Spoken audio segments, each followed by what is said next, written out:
त्यांनी मंत्री महोदयाकडे तक्रार ते पर्टिक्युलरली संभाजीनगर, छत्रपती संभाजीनगर इथल्या लॅबमधली आपली जी लॅब आहे त्याच्यामधल्या कर्मचाऱ्यांनी केलं की आम्हाला सुट्टी दिली जात नाही, आम्हाला अनेक तास काम करायला होतं. पहिली मागणी अशी की त्यांना इतर कार्यालयाप्रमाणे जे 10 ते 6 आहे त्याप्रमाणे ट्रीटमेंट द्यावी.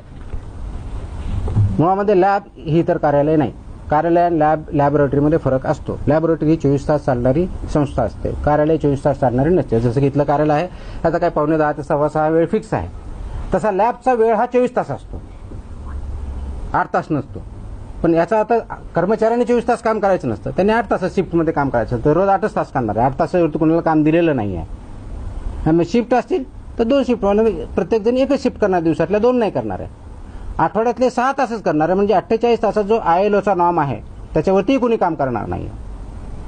आणि एकाला कमीत कमी 1 दिवस आपली सार्वजनिक सुट्टी जे म्हणून कोणी रविवारी घेईल, कोणी सोमवारी घेईल. जर 24 तास आणि 7 दिवस चालू तर अजून आपण 24 तास 7 दिवस चालू केलेलं नाही.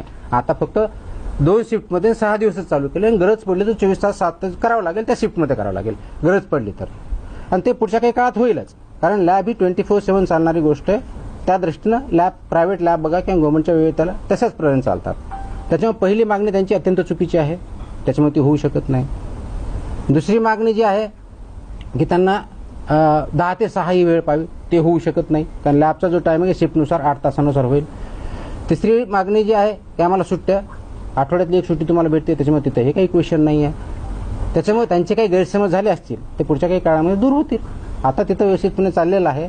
त्यांना समजून सांगितलेलं आहे की ह्या पद्धतीने काम करणं अपेक्षित आहे.